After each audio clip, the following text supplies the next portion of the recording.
అబద్ధాల్లో Oscar award తీసుకున్న psycho Jaganmohan Reddy నిన్న ఒక ప్రెస్ మీట్ పెట్టాడు. ఆయన ఆ ప్రెస్ మీట్ లో 2.0 అంట, అంటే యాక్చువల్ గా పిచ్చి జగన్మోహన్, సైకో జగన్మోహన్, దానిలో 2.0 జగన్మోహన్ అంటే ఒకసారి ఆలోచించండి. అంటే పిచ్చి ఏ రేంజ్ లో ఉంది, సైకో ఏ రేంజ్ లో ఉంది అనడానికి 2.0 సైకో జగన్మోహన్ రెడ్డి. ఇప్పుడు ఎందుకనంటే అతనే ఒప్పుకుంటున్నాడు, 5 సంవత్సరాలు నేను ఎవరిని కలవలేదు, 5 సంవత్సరాలు నేను ఎవరి ముఖం చూడలేదు, 5 సంవత్సరాలు కనీసం ప్రజాప్రతినిధులతో మాట్లాడలేదు, 5 సంవత్సరాల కార్యకర్తలను పట్టించుకోలేదు, 5 సంవత్సరాలు కేవలం డబ్బులు దోచుకోవడంలోనే నేను దృష్టి పెట్టి ఉన్నాను. ఇప్పుడు అలా కాదు, ఇప్పుడు జగన్మోహన్ రెడ్డి 2.0 అంటే ఇంకా దోచుకోవడం ఎలాగో నేను మీకు చూపిస్తాను, కాబట్టి ఇప్పుడు అందరినీ కలుస్తాను అని చెప్తున్నాడు ఆయన. అసలు అతనికి నాకు తెలిసి మతి సరిగా పనిచేయదు. ఎందుకంటే ఆయన ఆత్మలతోని వాళ్ళ నాన్నతోని మాట్లాడుతూ ఉంటాడు, మనకెప్పుడు తెలిసిన విషయం. ఎందుకంటే గత చాలా సంవత్సరాలుగా మనం వింటున్నాం, చూస్తున్నాం. అయితే ఆయనకి ఏంటంటే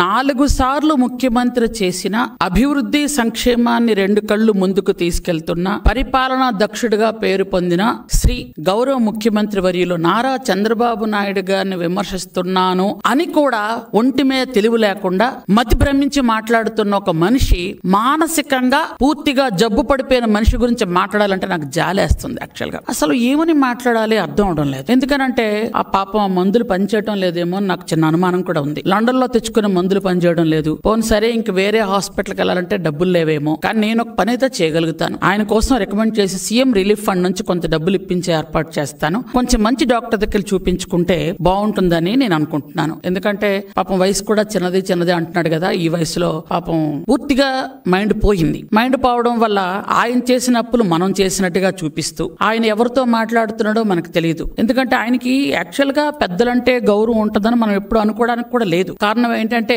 ఒక తండ్రి దాదాపు వయసు, అంటే రాజశేఖర రెడ్డి గారి వయసు, చంద్రబాబు నాయుడు గారి వయసు ఇంచుమించు ఒక వయసు ఉన్న తండ్రి లాంటి ఒక మనిషి మీద తండ్రి లాంటి అన్నా కూడా తప్పేనండో. ఎందుకంటే తండ్రి చనిపోతే అక్కడ ఆ శవాన్ని పెట్టుకొని దాని మీద పేలాలు ఏరుకొని అక్కడ రాజకీయం చేయాలనుకున్న మనిషి. కాబట్టి పెద్దవాళ్ళంటే గౌరవం ఉంటుందని నేను అనుకోను. అలాగే చిన్నాన్న, సొంత చిన్నాన్న అంటే తండ్రి తర్వాత తండ్రి, అలాంటి తండ్రిని ఆ చంపడంలో మహానుభావుడు పాత్ర ఎంత ఉందో అనేది వాళ్ళ చెల్లె సొంతంగా చెప్పింది. కాబట్టి ఆయనకి పెద్దలంటే భయం భక్తి ఉంటుందని గాని మనం ఎప్పుడైతే అనుకోవడానికి లేదు. కాబట్టి ఎందుకంటే ఇవన్నీ చూస్తూ ఉంటే మనిషికి మతి పనిచేయట్లేదని క్లియర్ గా అర్థమవుతుంది మనకి.